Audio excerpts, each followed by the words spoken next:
नेपालको भूमि लिपुले कालापानी र लिम्पियाधुरामा थप विवाद सिर्जना गरे भारतले ठूलो मूल्य चुकाउनु पर्ने। भारतीय सेनामा रहेका 1 लाख बढी गोर्खा सैनिक एकसाथ नेपाल फर्किएपछि यस्तो हुनेछ भारतको हालत।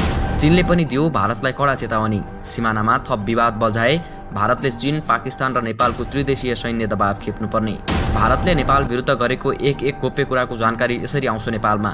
यस्तो छ भारतले नेपालसँग युद्ध गर्न नसक्नुको कारण। यो सबै विषयमा हामीले केही तथ्यसहित भिडियो बनाएका छौं। यदि तपाईँ एक राष्ट्रप्रेमी नागरिक हो भने यो भिडियोलाई अन्तिमसम्म हेर्नुहोला, किनकि यसमा तपाईले अहिलेसम्म पनि थाहा नपाएका कुराहरू समावेश हुन सक्छन्। यदि च्यानल सब्स्क्राइब गर्नुभएको छैन भने यस्तै सत्य तथ्य समाचारको लागि अहिले नै च्यानल सब्स्क्राइब गरेर जोडिनुहोला। लिपुले कालापानी र लिम्पियाधुरा सहितको भूभाग निर्विवाद नेपालको जमिन हो। तर यो जमिनमा भारतले वर्षौंदेखि विवाद सिर्जना गर्दै आइरहेको कुरा तपाईहरुलाई अवगत नै छ।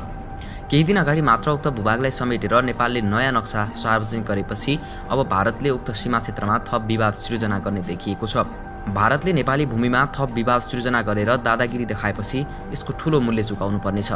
नेपालसँग वर्षौंदेखिका प्रशस्त प्रमाणहरू हुँदाहुँदै पनि नेपालले यो मुद्दालाई अन्तर्राष्ट्रियकरण गरेको छैन। भारत हाम्रो छिमेकी मुलुक हो। दुईवटा छुट्टा-छुट्टै देश भएर पनि खुल्ला सीमाना, व्यापार व्यवसायदेखि हरेक कुरामा हामीमा एउटै देशको जस्तो सम्बन्ध छ। त्यसैले हामी यो मुद्दालाई ठूलो इस्यु बनाउन चाहँदैनौं, आपसी समझदारीमै मिलाउन चाहन्छौं भन्ने हाम्रो नरम भाषालाई भारतले बुझ्न नसकेपछि नेपालले बिना सल्लाह नयाँ नक्सा सार्वजनिक गरेको हो। अब पनि भारतले हामीमाथि दादागिरी देखाएमा र थप विवाद सृजना गरेमा नेपालले यो मुद्दालाई अन्तर्राष्ट्रियकरण गर्नुको विकल्प छैन। अन्तर्राष्ट्रिय अदालतले ऐतिहासिक प्रमाण हेर्छ, कसैको दम्ब र दादागिरीलाई होइन। तसर्थ हाम्रो ऐतिहासिक प्रमाणहरूले विजय हासिल गर्नेछ र भारतले विश्व सामु शिर निहुराउनु पर्नेछ।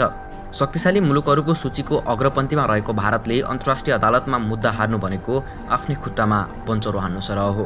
बहादुरों, ये लड़ाई और खून खराबा हमारे लिए कोई नई बात नहीं है। अर्कोतर्फ चीनले पनि भारतलाई कडा चेतावनी दिएको छ।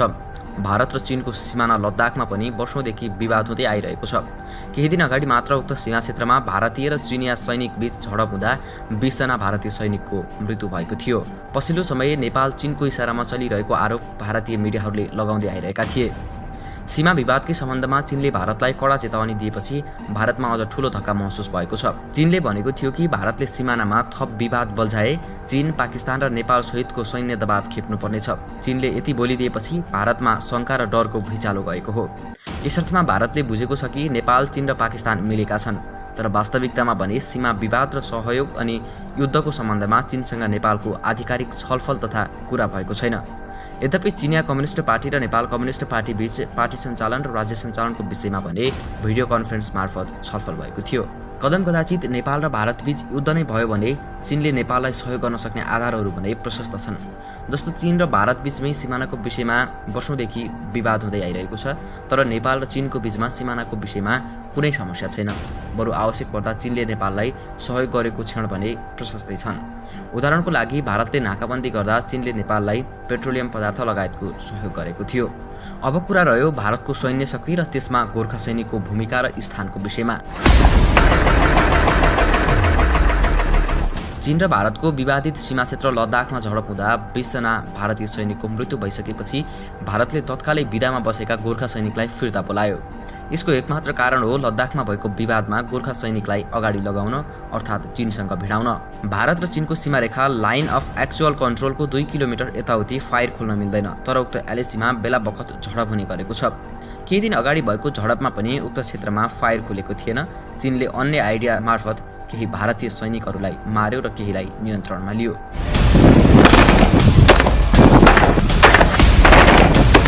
भारतीय सेनाले उक्त झडपमा चिनिया सेनासँग टक्कर दिन नसकेपछि भारतीय सेनामा कार्यरत गोर्खा सैनिकलाई उक्त क्षेत्रमा परिचालन गरेको हो। वर्षौंदेखि बहादुरीको इतिहास बोकेको गोर्खा सैनिकले चिनिया सैनिकलाई बिना हात हतियार परास्त गर्न सक्छ भन्ने सोचेर नै विदामा रहेका गोर्खा सैनिकलाई फिर्ता बोलाएको हो। गोर्खा सैनिक गोरिल्ला वारको हिसाबले विश्वको सबैभन्दा शक्तिशाली सेना हो। गोरिल्ला वार भन्नाले आमुन्ने सामुन्ने अर्थात् फेस टु फेस हुने लडाईँ हो, जसमा गोर्खा सैनिक विश्वकै सबैभन्दा शक्तिशाली हो। त्यसको प्रत्यक्ष फाइदा भारतले उठाइरहेको छ। यति मात्र होइन, यसअघि पनि भारत र पाकिस्तानको विवादित सीमा क्षेत्र जम्मू कश्मीरमा गोर्खा सैनिकलाई नै जिम्मा दिने गरेको थियो। त्यसैगरी लद्दाखमा पनि गोर्खा सैनिकलाई नै जिम्मा दिने गरेको थियो। जुन जुन क्षेत्रमा विवाद सिर्जना हुन्छ, जुन जुन क्षेत्रमा युद्ध गर्नुपर्ने हुन्छ, त्यस ठाउँमा गोर्खा सैनिकलाई जिम्मा दिने गरेको इतिहास छ। तर अहिले आएर भारत तिनै नेपाली गोर्खा सैनिकको आडमा नेपालमाथि धावा बोलिरहेको छ। भारतले यो कुरा कहिल्यै सोचेको छैन होला, आफ्नो ज्यानको बाजी थापेर इमानदारीपूर्वक पटक पटक भारतलाई जोगाइदिने गोर्खा सैनिक हो। भारतले यो कुरा पनि सोचेको छैन होला, आफ्नो देशलाई जोगाएर राखेका 1 लाख गोर्खा सैनिक फिर्ता भयो भने आफ्नो देशको हालत के हुन्छ भनेर। कदम कदाचित नेपाल र भारतको युद्ध नै हुने भयो भने भारतमा कार्यरत 1 लाख गोर्खा सैनिकले के नेपाली सेनालाई गोली चलाउँछन्? नेपाल आमाको छाती हो नेपाली सेना, के नेपाल आमाको छातीमा गोली चलाउँछन्?